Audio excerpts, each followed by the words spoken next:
So I asked for your Splatoon 3 hot takes, and let's just say I got a few replies.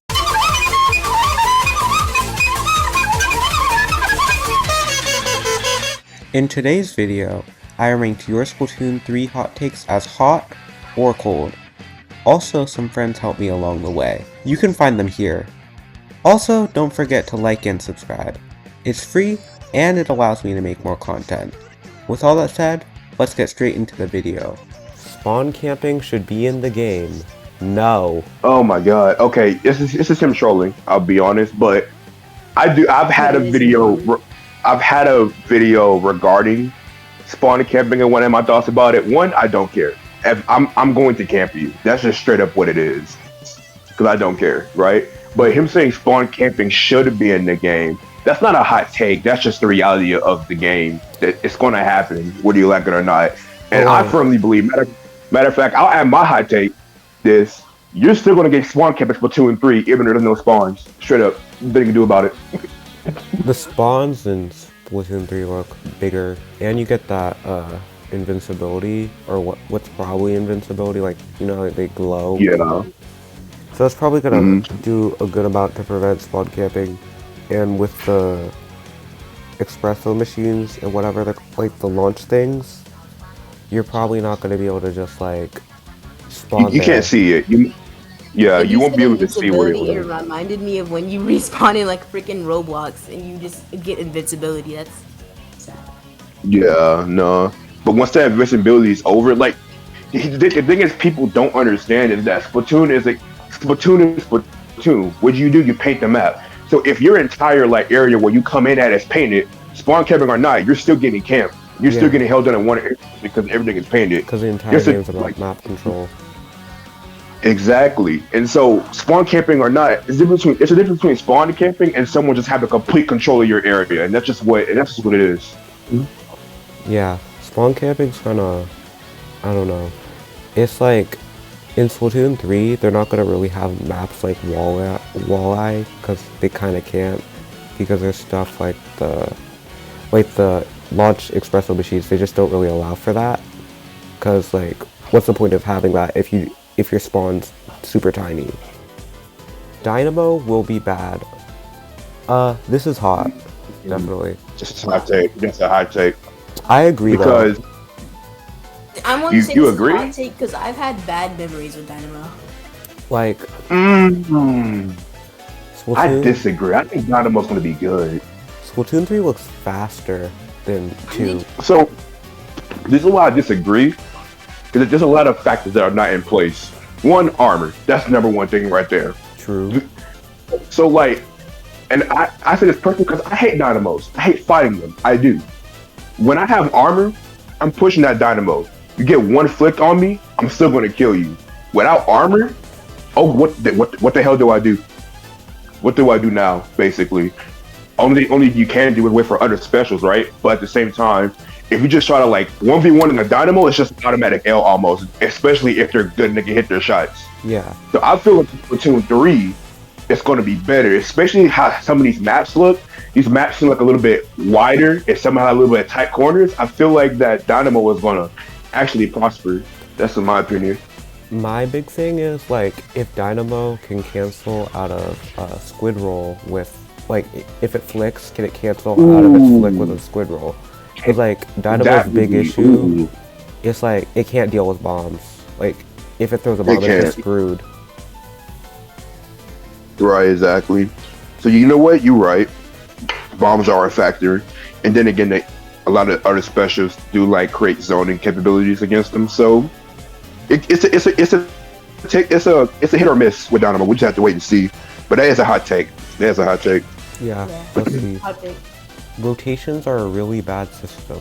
I do not want to see them in Splatoon 3. Yeah, obviously, no one likes them cold. So when they say rotations, like not what do they mean by rotations, but like, what is like the general mindset with rotations? Like, what do you want? How do you get rid of rotations without getting rid of rotations? I would say like, you have Mario Kart 8, right?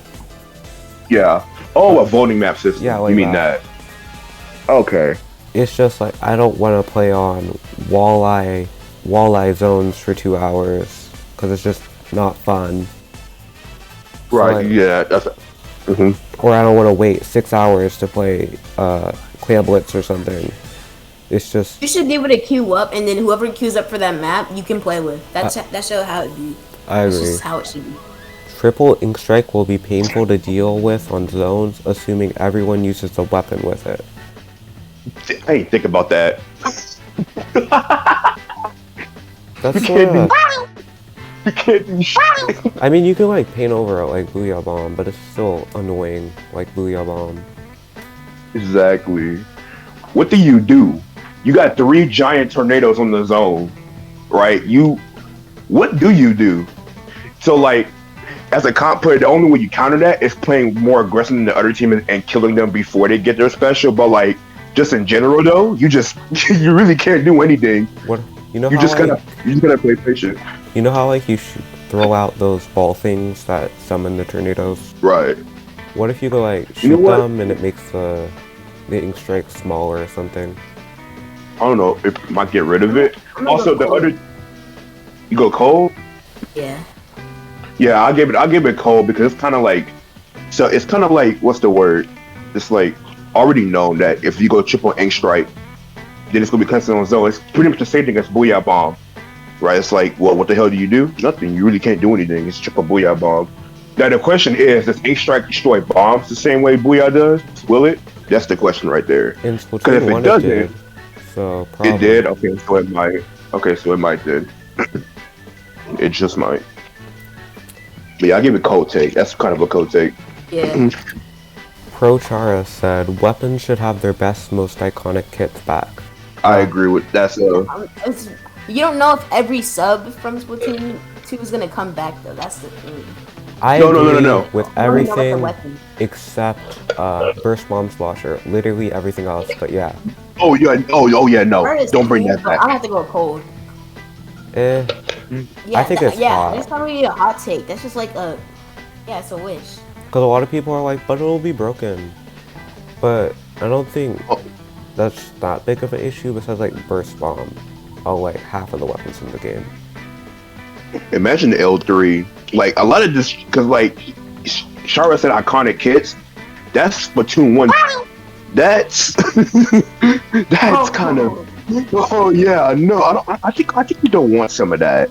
Some of them, sure, but like I ain't gonna lie, some of them, I don't think we want that. That's gonna give a new definition to Splatoon 3's chaotic. In a way, I do kind of want it though. It would be kind of fun.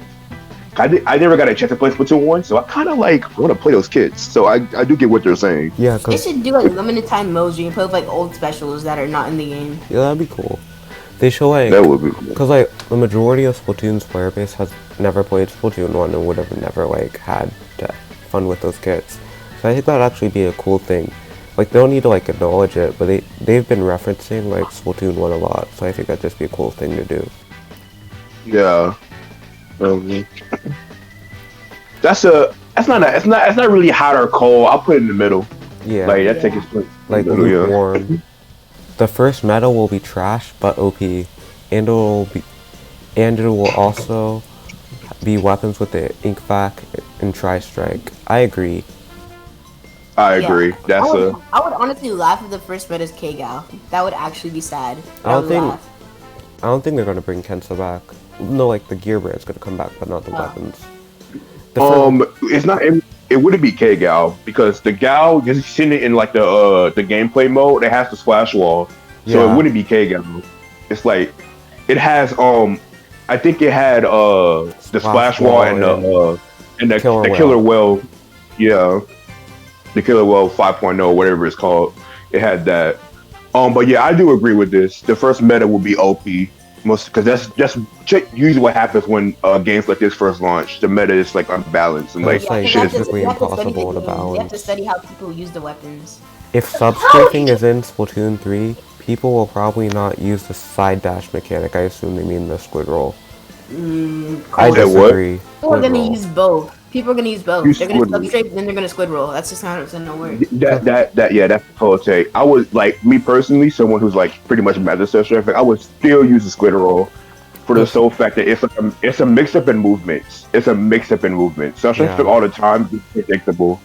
So like, if you can mix up your movement options, it's like Smash. You mix up your movement options, you can win more engagements. Yeah, and you can use it to like avoid bomb. I assume you can use like the squid roll to avoid bombs, and like you can't really do that with a substrate. So I feel Well, like I mean, you can avoid bombs easily with if you're like but in someone else's ink partially, or like right, or like you want to right. jump over their ink, like I feel like it'd have its own situations where you'd want to use one over the other.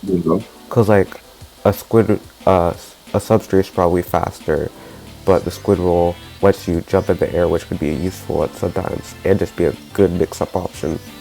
If we get a new playable species, it should be a cephalopod, not a salmon ling. I think people want to say like cuttlefish, but like I don't feel like that's necessary. I don't think we need another. Yeah, I think we don't need another species in the game. Well, what we're gonna do? We're gonna make the salamence playable. Imagine that big salmon running around on the Splatoon grounds with a gun. That's Come on, an man. idea. And then they just What if like, you could play as a salmon, or like during salmon run and attack the other people? That's just reminds me of Plants vs Zombies, the shooting one. and they just That don't would be- acknowledge it in two. Like they just Yeah. introduce salmon, what do you call it, salmonids into, and then they're just like, oh yeah, salmonlings exist now. You can play as them. Like that'd be so weird. That would be weird, but he sounds gas. I ain't gonna lie. I'm pretty opposed to it because I think it'd just be weird, like from a lore standpoint, and I feel like we don't need Yeah. three. Because I feel like that's too many options, and like it'll Yeah. like set up the expectation that with every Splatoon game you need a new species, and that'll get too many really fast. Yeah, I agree. It's a hot take, but it's like I disagree with it. We shouldn't get like another species. I think I'll go it's cold. cold. I feel like it's a pretty. I think most people are opposed to stamping rings because like YouTubers like Rassicus. That's all for today. Don't forget to check out Stormy and Saviorz on YouTube and all their socials, which are all linked in the description. They're pretty cool. I hope you enjoyed today's video, and don't forget to like and subscribe. Have an incredible day.